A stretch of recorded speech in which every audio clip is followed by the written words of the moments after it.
Assalamualaikum warahmatullahi wabarakatuh. Di tengah hiruk-pikuk dunia yang mengejar pujian dan gemerlap kehidupan, ada satu kisah lama yang masih berdenyut hingga hari ini. Kisah tentang seorang wali Allah yang namanya menggema dari mimbar ke mimbar, dari kota tua Baghdad hingga lorong-lorong hati manusia yang gelap. Namanya adalah Syekh Abdul Qadir Al-Jilani. Banyak orang mengenalnya sebagai ulama besar, sebagian mengenalnya sebagai sufi yang penuh karamah. Namun malam ini, kita akan masuk lebih dalam pada sebuah kisah yang membuat banyak orang gemetar. Sebuah tatapan yang bukan sekadar melihat wajah. Tatapan yang seakan mampu menyingkap apa yang tersembunyi di dalam dada manusia. Dan semua bermula di sebuah malam yang dingin di Baghdad. Bab 1. Lelaki yang datang dengan wajah taat. Malam turun perlahan di kota Baghdad. Lampu-lampu minyak mulai menyala di sudut pasar. Angin dingin berembus membawa aroma kayu bakar dan roti hangat dari tungku-tungku kecil milik para pedagang. Langit gelap memayungi kota ilmu itu seperti kain hitam raksasa yang dipenuhi bintang. Di salah satu sudut kota, orang-orang berjalan berbondong-bondong menuju sebuah majelis ilmu. Majelis itu bukan majelis biasa. Di sana duduk seorang ulama yang namanya telah membuat para penguasa segan, para fakir merasa teduh, dan para pendosa diam-diam menangis dalam sujud. Syekh Abdul Qadir Al-Jilani, wajah beliau teduh, sorot matanya tajam namun penuh kasih. Janggutnya memutih diterpa usia dan ibadah panjang di malam-malam sunyi. Setiap kali beliau berbicara, suasana berubah. Ada hati yang keras mendadak lembut. Ada mata yang tiba-tiba basah. Ada dada yang selama bertahun-tahun dipenuhi kesombongan, mendadak terasa sesak. Malam itu, majelis dipenuhi manusia dari berbagai penjuru. Ada pedagang, ada penuntut ilmu, ada musafir, ada pejabat. Bahkan ada pencuri yang datang diam-diam sambil menutupi wajah, sebab orang-orang percaya duduk di majelis Abdul Qadir Al-Jilani bisa membuat hati yang mati kembali hidup. Di tengah keramaian itu datang seorang lelaki muda, pakainya bersih, sorban putih melilit rapi, janggutnya tertata, tasbih tergantung di tangannya. Sekilas, tak ada yang aneh. Bahkan beberapa orang memberi jalan hormat kepadanya karena mengira ia seorang ahli ibadah. Lelaki itu melangkah perlahan menuju saf depan. Wajahnya tenang, namun matanya bergerak cepat. Mengawasi, menghitung, memperhatikan setiap sudut ruangan. Tak ada yang sadar, kecuali satu orang, Abdul Qadir Al-Jilani. Beliau sedang berbicara tentang ikhlas ketika tiba-tiba kalimatnya terhenti. Majelis mendadak sunyi. Orang-orang saling pandang. Abdul Qadir perlahan mengangkat wajah. Tatapan beliau jatuh tepat kepada lelaki muda itu, dan dalam sekejap, udara terasa berubah. Lelaki muda itu menelan ludah. Dadanya mendadak berdegup keras, padahal Abdul Qadir belum mengatakan apapun. Hanya menatap, namun tatapan itu terasa seperti cahaya yang menembus lapisan demi lapisan rahasia yang selama ini ia sembunyikan. Lelaki itu mencoba tetap tenang. Ia menunduk, menggenggam tasbih lebih erat. Namun jemarinya mulai gemetar. Syekh Abdul Qadir masih diam. Lalu beliau berkata pelan, betapa banyak wajah yang tampak suci, namun hatinya dipenuhi kegelapan. Kalimat itu sederhana, namun lelaki muda tadi langsung pucat. Keringat dingin mulai turun dari pelipisnya. Orang-orang lain mengira itu hanya nasihat biasa. Namun bagi lelaki itu, kalimat tersebut terasa seperti panah yang menghantam dadanya. Sebab tak seorang pun di majelis itu tahu siapa dirinya sebenarnya. Ia bukan ahli ibadah, bukan penuntut ilmu, bukan pula orang saleh, ia adalah pencuri. Sudah bertahun-tahun ia hidup dari menipu manusia. Ia biasa menyamar sebagai ahli agama untuk masuk ke rumah orang kaya. Dengan wajah lembut dan ucapan manis, Ia mengambil harta lalu menghilang sebelum fajar, dan malam itu, ia datang ke majelis Abdul Qadir bukan untuk mencari ilmu. Ia datang karena mendengar kabar bahwa banyak saudagar kaya hadir di sana. Ia berniat memilih target, namun kini, sesuatu mulai menghancurkan keberaniannya. Tatapan lelaki tua di hadapannya itu. Syekh Abdul Qadir kembali berbicara. Di zaman ini manusia lebih sibuk memperindah pakaian daripada membersihkan hati. Lelaki muda itu mulai sulit bernapas. Lidah mereka berzikir, namun hati mereka memakan hak manusia. Tubuh lelaki itu membeku. Wajah mereka menunduk seolah takut kepada Allah. Namun tangan mereka kotor oleh tipu daya. Tasbih di tangan lelaki muda itu jatuh. Suara butiran kayu yang berhamburan di lantai membuat beberapa jamaah menoleh. Ia buru-buru memungutnya. Namun tangannya gemetar hebat, Syekh Abdul Qadir masih menatapnya. Tatapan itu tidak marah, tidak membenci. Namun justru itulah yang membuat lelaki itu semakin takut. Seolah-olah Abdul Qadir melihat seluruh hidupnya, melihat dosa-dosanya, melihat malam-malam ketika ia menipu orang tua, melihat uang haram yang ia sembunyikan, melihat wajah-wajah korban yang pernah menangis karenanya. Lelaki itu mencoba menghindari pandangan tersebut. Namun semakin ia menunduk, semakin dadanya terasa sesak. Majelis kembali sunyi, lalu Syekh Abdul Qadir berkata, "Jika manusia tahu betapa busuk isi hatinya sendiri, niscaya ia akan lebih sibuk menangisi dirinya daripada mencari aib orang lain." Kalimat itu menghancurkan benteng terakhir lelaki muda tadi. Matanya mulai berkaca-kaca. Sudah lama ia tidak menangis. Bahkan saat mencuri dari seorang janda miskin pun hatinya tak pernah bergetar. Namun malam itu, hanya karena beberapa kalimat dan satu tatapan, hatinya seperti diremas. Ia merasa seluruh topeng yang selama ini melindunginya mulai runtuh, dan untuk pertama kalinya dalam hidupnya, ia takut, bukan takut kepada penjaga kota, bukan takut kepada hukuman manusia, tetapi takut kepada Allah. Syekh Abdul Qadir lalu menundukkan kepala. Beliau menutup mata sejenak, suasana menjadi sangat hening. Hanya terdengar suara angin di luar majelis dan isak kecil seseorang di saf depan. Orang-orang mulai sadar. Tangisan itu berasal dari lelaki muda tadi. Ia berusaha menahannya, namun semakin ditahan, tangisnya semakin pecah, dadanya berguncang, air matanya jatuh deras membasahi janggut dan sorbannya. Tak seorang pun mengerti apa yang terjadi. Namun Abdul Qadir Al-Jilani mengetahui sesuatu yang tidak diketahui manusia lain, bahwa malam itu, satu hati yang gelap sedang retak, dan retakan kecil itu akan segera mengubah hidup seorang pendosa untuk selamanya. Bab 2. Rahasia yang tak pernah diucapkan. Tangisan lelaki muda itu belum berhenti. Orang-orang di sekitarnya mulai saling berpandangan. Beberapa jamaah mengira ia sedang tersentuh oleh nasihat. Sebagian lagi mengira ia sedang menghadapi musibah besar. Namun tak seorang pun tahu bahwa di dalam dadanya sedang terjadi perang. Perang antara dosa yang selama ini ia pelihara, melawan suara hati yang telah lama mati. Malam semakin larut, lampu minyak bergoyang pelan diterpa angin. Bayangan manusia menari di dinding-dinding majelis. Dan di tengah suasana hening itu, Syekh Abdul Qadir Al-Jilani masih duduk dengan tenang. Beliau tidak mempermalukan lelaki tersebut, tidak menyebut namanya, tidak membuka dosanya di depan manusia. Namun justru sikap itulah yang membuat lelaki muda itu semakin hancur. Sebab ia merasa sedang berhadapan dengan seseorang yang melihat isi hati manusia, bukan dengan mata biasa.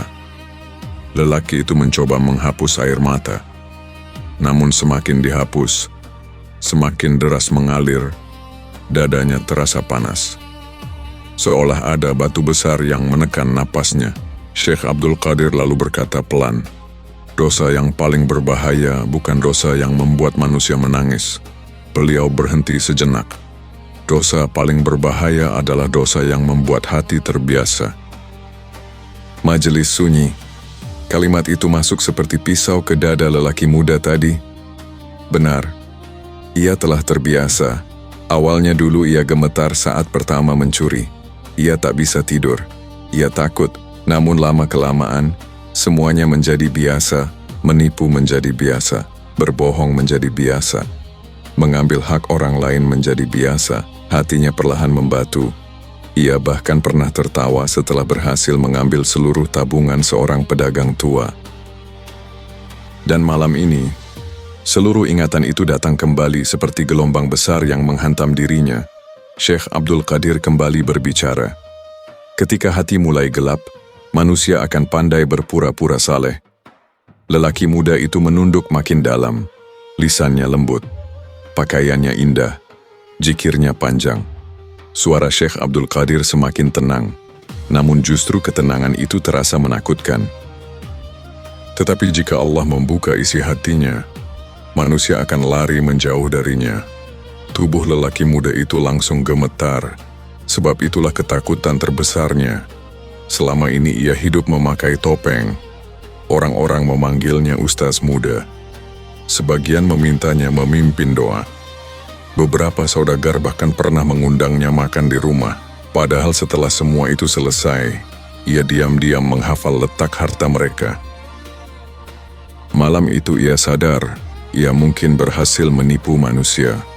Namun tidak dengan Allah, dan mungkin tidak dengan Syekh Abdul Qadir Al-Jilani.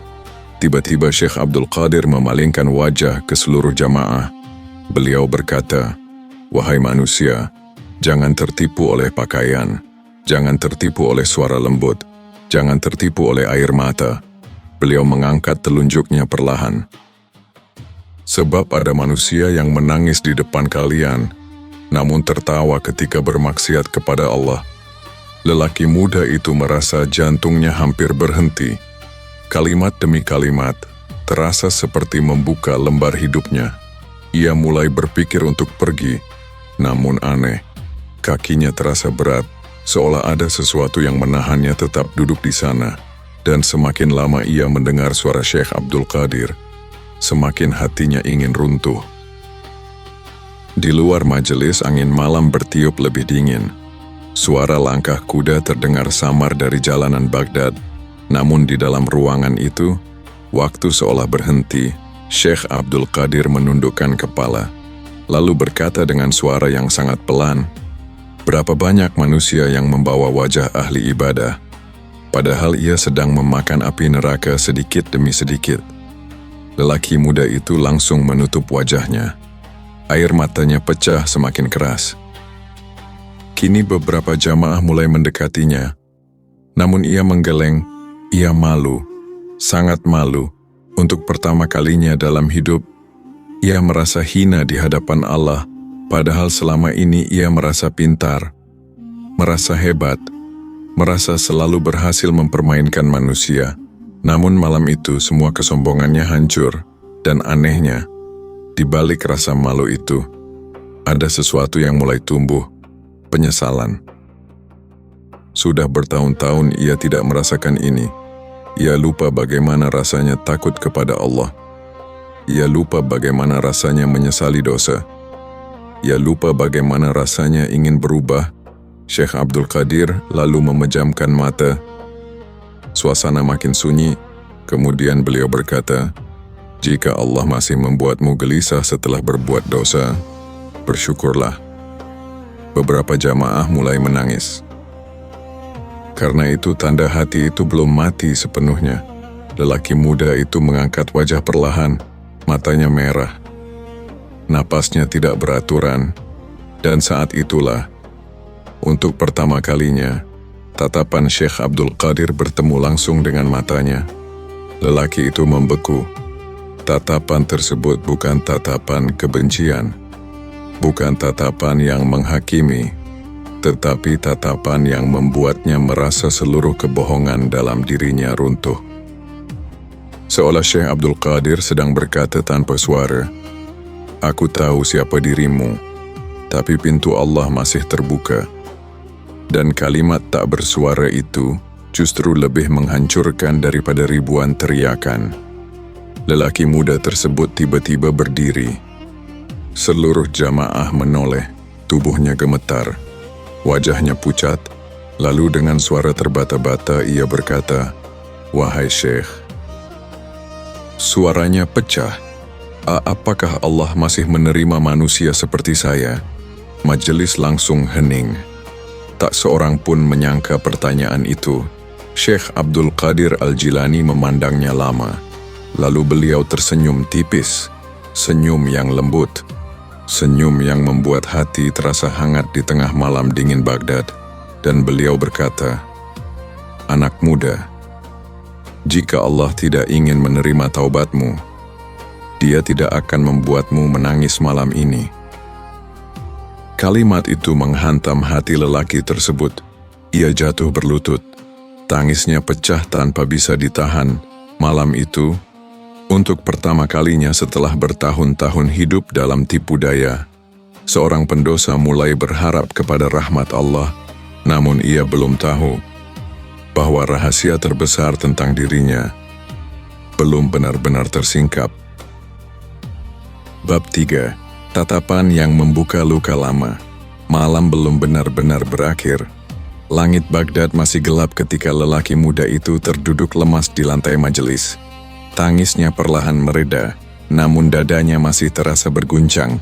Orang-orang mulai berbisik pelan. Sebagian merasa iba, sebagian penasaran, sebagian lagi hanya diam, mencoba memahami apa yang sebenarnya sedang terjadi. Namun Syekh Abdul Qadir Al-Jilani tetap tenang.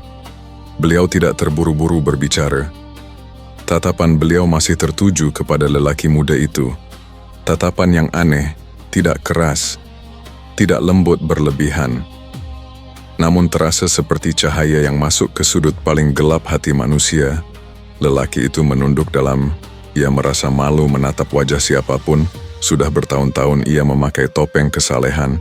Dan malam ini, topeng itu mulai hancur sedikit demi sedikit. Suasana majelis sangat hening. Hanya terdengar suara napas manusia dan desir angin malam dari luar bangunan. Lalu Syekh Abdul Qadir berkata pelan, "Wahai anak muda." Lelaki itu perlahan mengangkat kepala. "Berapa lama kau menipu dirimu sendiri?" Kalimat itu membuat tubuhnya menegang, bukan karena marah, tetapi karena tepat mengenai luka yang selama ini ia sembunyikan. Ia memang menipu manusia, namun lebih dari itu, ia menipu dirinya sendiri. Ia selalu berkata dalam hati, "Aku masih bisa bertaubat nanti. Nanti kalau sudah tua, nanti kalau sudah punya cukup harta, nanti kalau hidupku tenang." Namun kata nanti itu berubah menjadi tahun demi tahun, dan dosa demi dosa.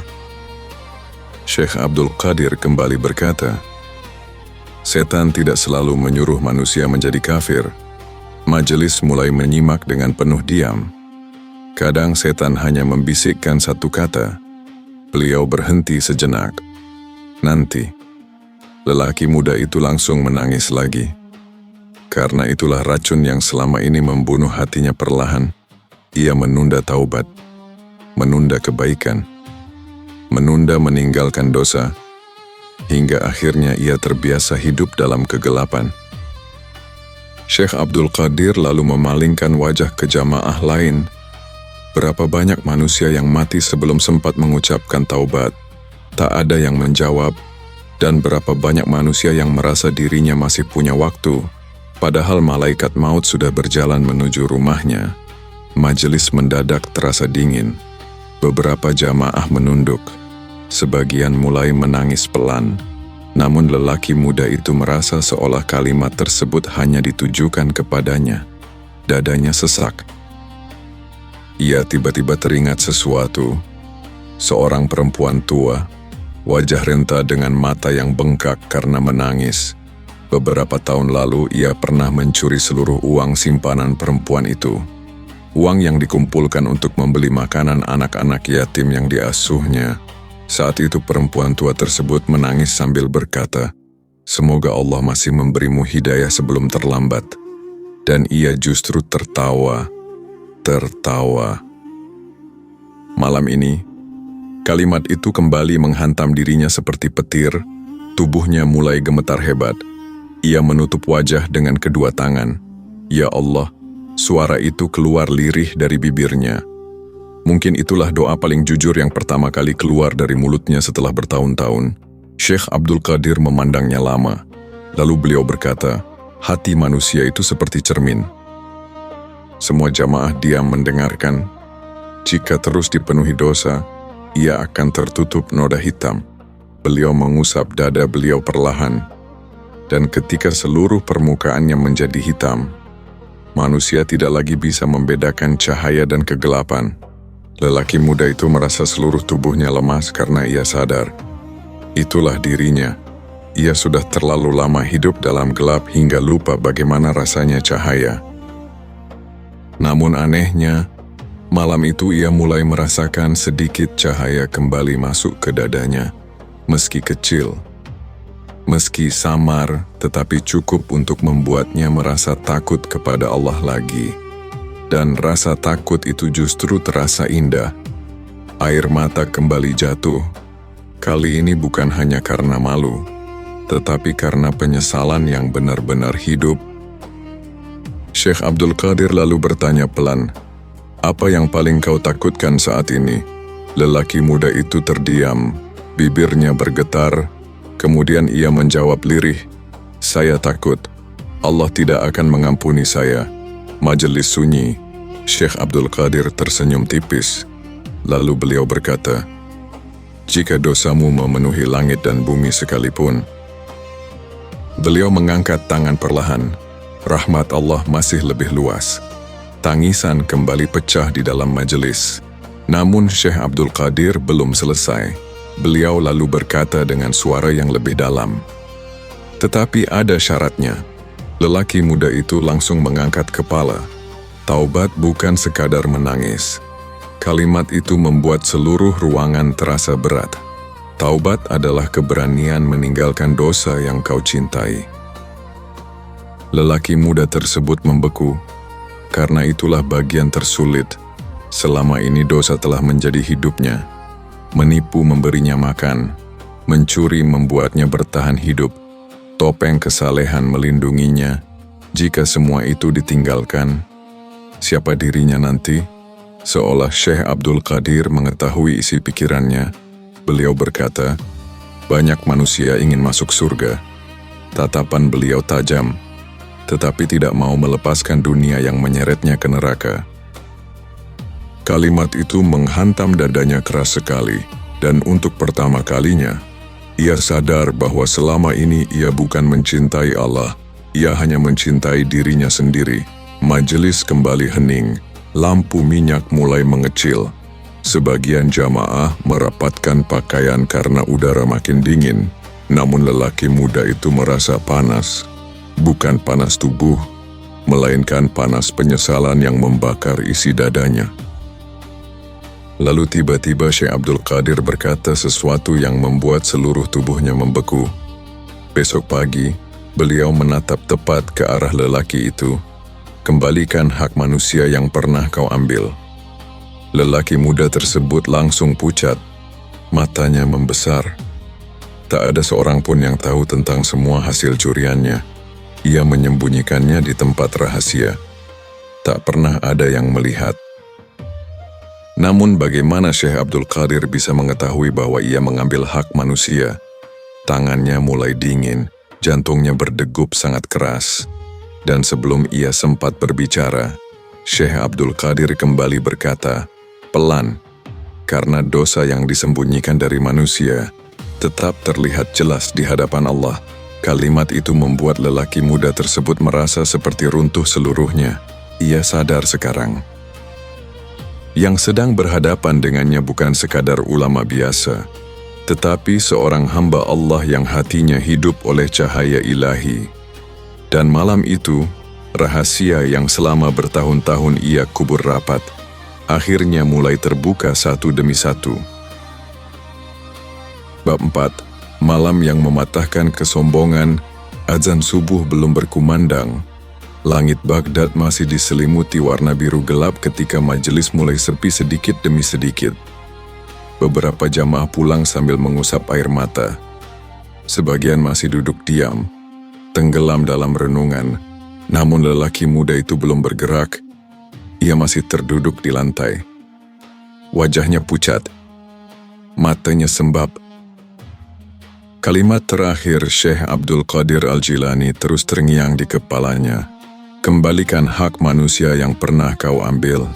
Kalimat sederhana, namun terasa lebih berat daripada gunung, sebab ia tahu, jika ia benar-benar melakukannya, maka seluruh hidup palsunya akan runtuh.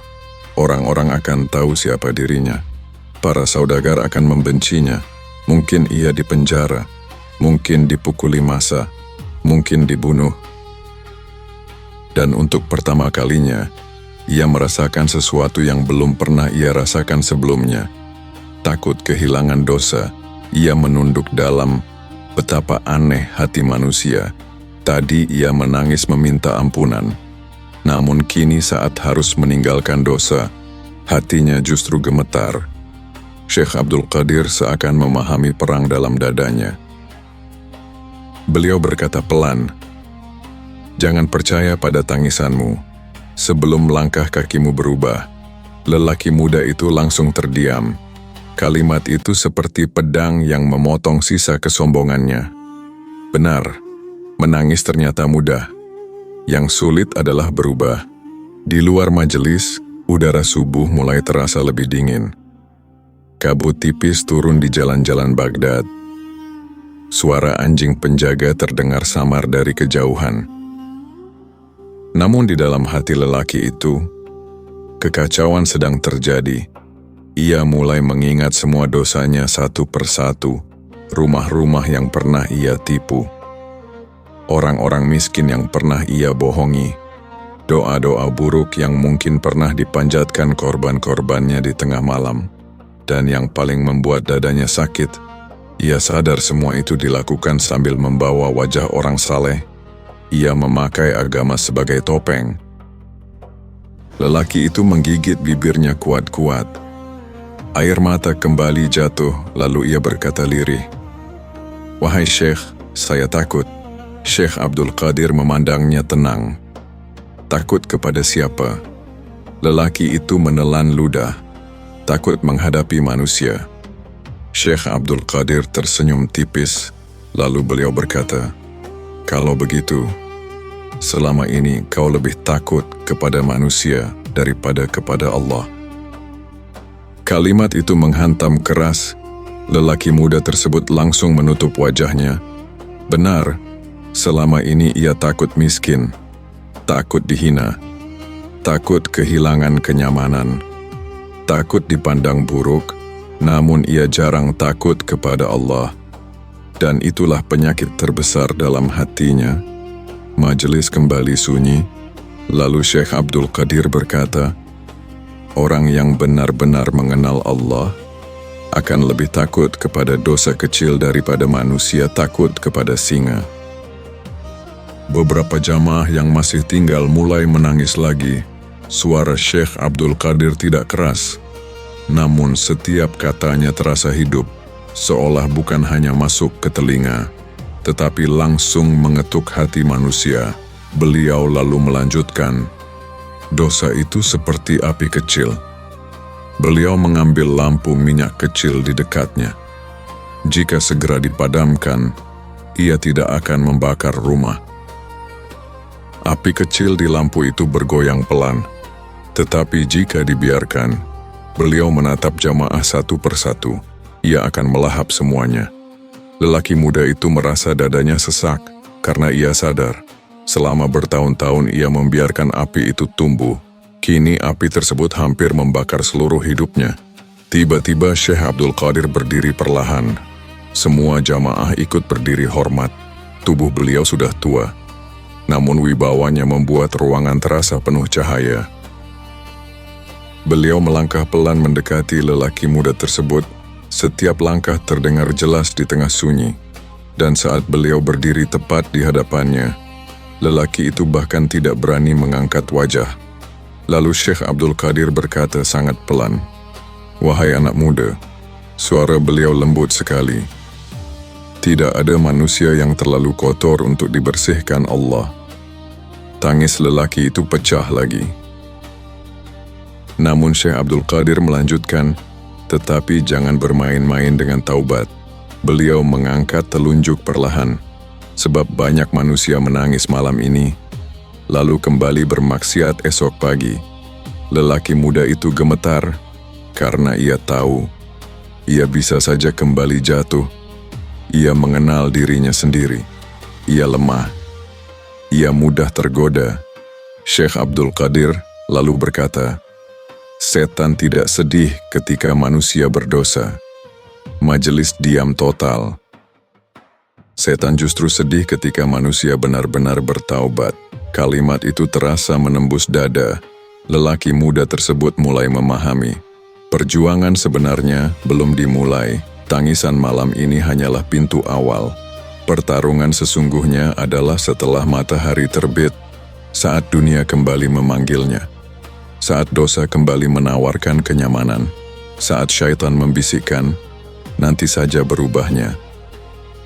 Dan tiba-tiba, lelaki itu merasa sangat lelah.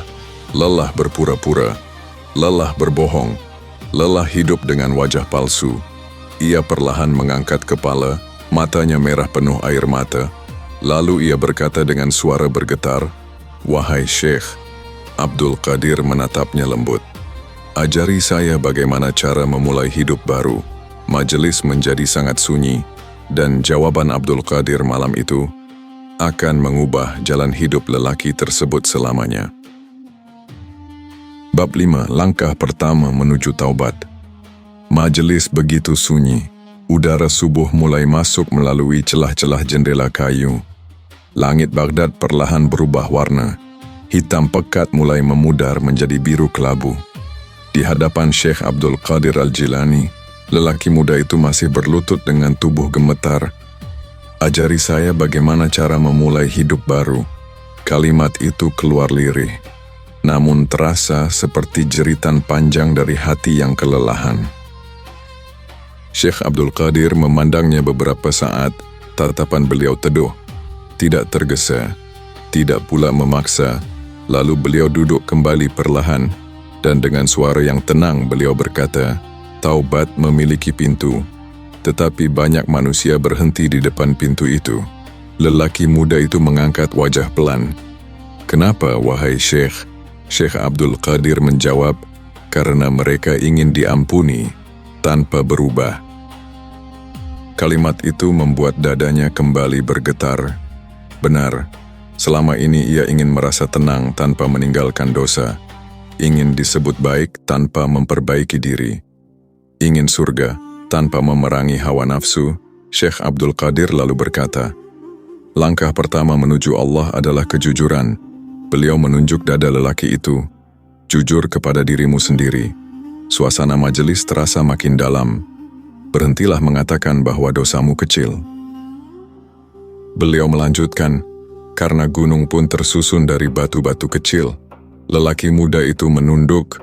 Kalimat itu menghantam kesadarannya. Selama ini ia selalu membela dirinya sendiri. "Aku hanya mencuri sedikit. Aku terpaksa. Semua orang juga berdosa." Begitulah caranya menenangkan hati selama bertahun-tahun.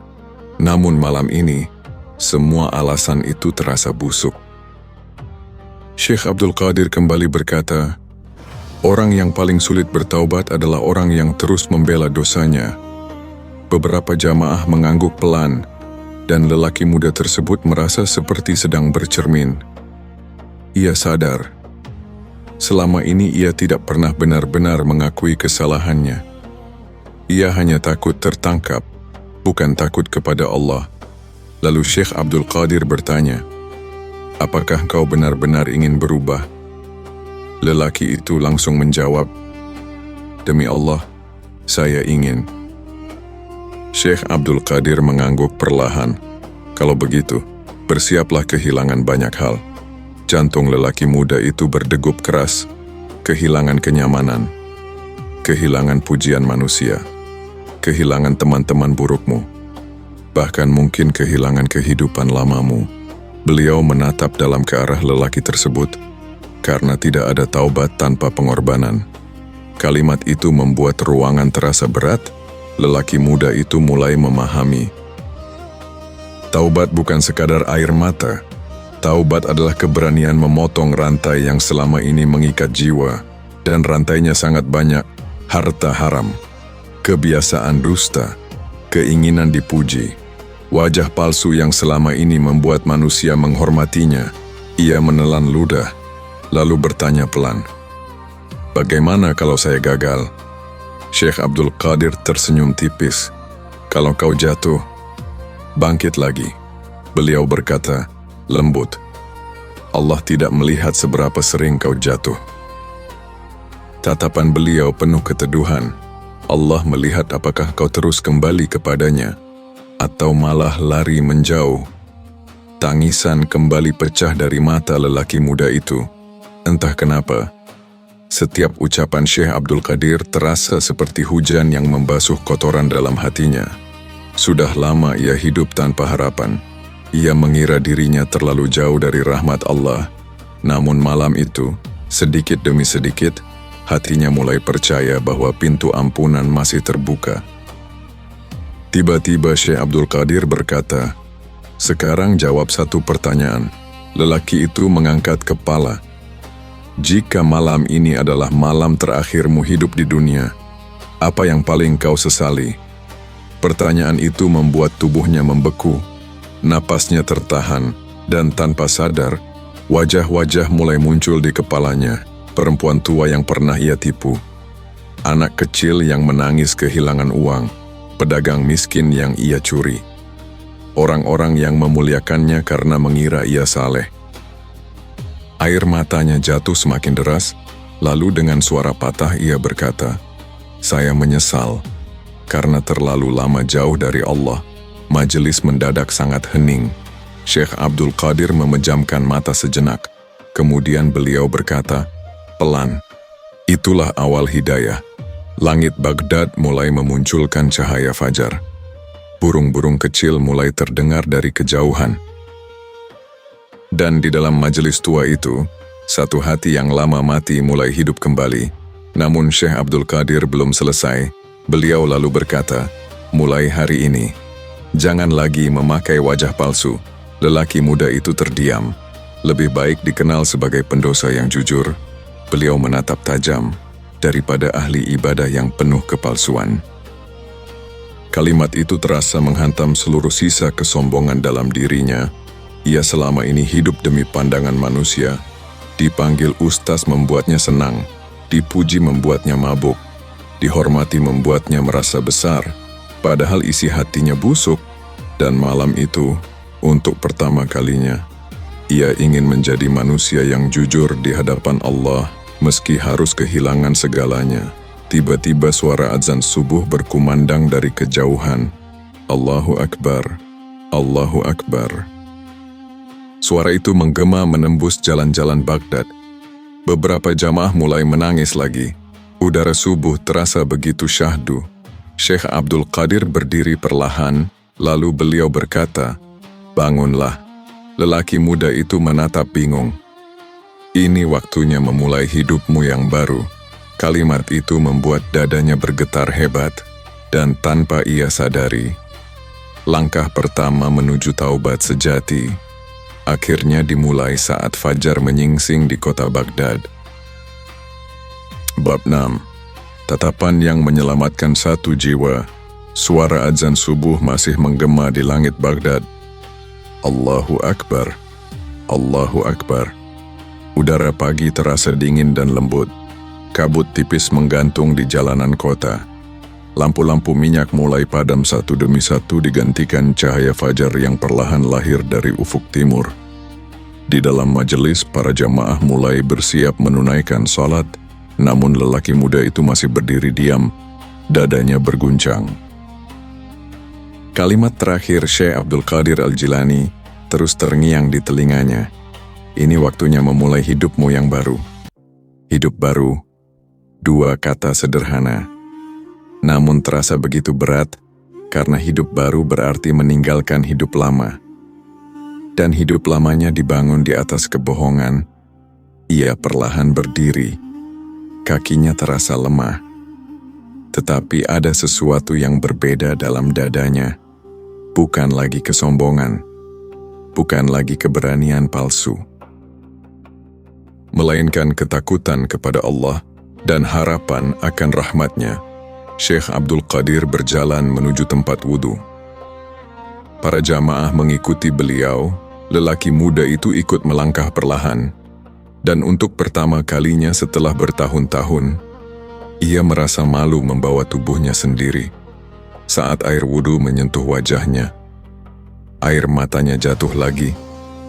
Ia teringat semua wajah korban yang pernah ia sakiti, tangan yang pernah mencuri. Kini gemetar saat dibasuh air. Mulut yang penuh dusta, kini bergetar menyebut nama Allah, dan hati yang selama ini gelap mulai merasakan cahaya kecil yang hangat. Salat subuh dimulai. Syekh Abdul Qadir menjadi imam. Suara bacaan Al-Quran beliau lembut namun dalam. Setiap ayat terasa seperti mengetuk dinding hati manusia. Lelaki muda itu tak mampu menahan tangis. Bahunya berguncang sepanjang salat. Dan ketika dahinya menyentuh lantai, ia menangis seperti anak kecil yang tersesat lalu menemukan jalan pulang. Ya Allah, suara itu lirih di dalam sujudnya. Ampuni aku. Tak ada kata indah, tak ada doa panjang, hanya tangisan seorang hamba yang hancur oleh dosanya sendiri. Setelah salat selesai, langit Baghdad mulai terang. Cahaya pagi masuk melalui jendela-jendela majelis. Orang-orang perlahan berdiri. Sebagian mendekati Syekh Abdul Qadir untuk meminta nasihat. Sebagian pulang dengan wajah penuh haru, namun lelaki muda itu mendekat perlahan kepada Syekh Abdul Qadir. Wajahnya masih basah oleh air mata, lalu ia berkata, "Wahai Syekh, saya akan mengembalikan semuanya." Syekh Abdul Qadir memandangnya tenang. "Jangan tunda." Lelaki itu mengangguk. Dan pagi itu, ia benar-benar melakukannya. Ia berjalan menembus jalan-jalan Baghdad dengan langkah gemetar, menuju tempat rahasia tempat ia menyimpan harta curiannya. Emas, koin, perhiasan, kain mahal, semua hasil tipu daya bertahun-tahun. Ia memandang harta itu lama. Dulu benda-benda itu membuatnya merasa aman, merasa kuat, merasa hidup. Namun kini, ia melihatnya seperti bara api. Tangannya gemetar saat mulai mengangkat satu demi satu. Hari itu Baghdad menyaksikan sesuatu yang aneh. Seorang lelaki muda berjalan dari rumah ke rumah dengan wajah penuh tangis. Ia mengetuk pintu para korbannya, lalu mengembalikan hak mereka. Sebagian orang terkejut, sebagian marah, sebagian menangis, dan ada yang bahkan tidak percaya. Ketika ia mendatangi rumah perempuan tua yang dulu pernah ia curi, lututnya langsung lemas. Perempuan itu membuka pintu perlahan, wajahnya tampak renta dimakan usia. Begitu melihat lelaki itu, matanya menyipit. Ia mengenalinya. Lelaki muda tersebut langsung menangis. "Saya datang untuk meminta maaf." Tangannya menyerahkan kantong berisi uang dan harta. Perempuan tua itu terdiam, lalu air matanya jatuh perlahan. Dan kalimat yang dulu pernah ia ucapkan kembali terdengar. "Semoga Allah memberimu hidayah sebelum terlambat." Lelaki muda itu menangis semakin keras, karena kini ia tahu, doa seorang hati yang terluka ternyata mampu menembus langit. Hari demi hari berlalu, kehidupannya berubah total. Ia tidak lagi memakai pakaian mewah untuk dipuji manusia, tidak lagi berpura-pura saleh, tidak lagi mencari penghormatan. Ia mulai belajar agama dengan sungguh-sungguh, bekerja dengan halal, dan diam-diam membantu orang miskin dengan hartanya sendiri. Namun ada satu hal yang tak pernah hilang dari ingatannya, tatapan Syekh Abdul Qadir Al-Jilani malam itu, tatapan yang membuat seluruh topengnya runtuh, tatapan yang tidak menghina, tidak mempermalukan, tidak meneriakinya, tetapi justru membangunkan hatinya. Bertahun-tahun kemudian, lelaki itu sering berkata kepada murid-muridnya, "Aku pernah bertemu seorang hamba Allah yang melihat dosa-dosaku tanpa membuka aibku. Matanya selalu berkaca-kaca setiap mengingat malam tersebut. Dan demi Allah, satu tatapan itu menyelamatkan hidupku." Kisah ini menyebar dari majelis ke majelis. Orang-orang Baghdad mulai memahami sesuatu, bahwa hati manusia bisa berubah, bukan hanya karena hukuman, tetapi karena kasih sayang yang lahir dari keikhlasan. Dan Syekh Abdul Qadir Al-Jilani mengajarkan itu dengan sempurna. Beliau tidak memukul lelaki tersebut, tidak mempermalukannya di depan manusia, tidak menghancurkan harga dirinya. Beliau hanya menyalakan cahaya di hati yang gelap, karena terkadang satu nasihat yang keluar dari hati yang bersih lebih kuat daripada ribuan teriakan. Dan sejak malam itu orang-orang mulai berkata, "Hati-hatilah jika duduk di majelis Syekh Abdul Qadir Al-Jilani, sebab bukan hanya telingamu yang mendengar nasihatnya, tetapi hatimu juga akan dibuka paksa untuk melihat siapa dirimu sebenarnya." Semoga Allah membersihkan hati kita dari kesombongan, kemunafikan, dan dosa-dosa yang tersembunyi. Semoga kita diberi keberanian untuk jujur kepada diri sendiri sebelum ajal datang menjemput. Wassalamualaikum warahmatullahi wabarakatuh.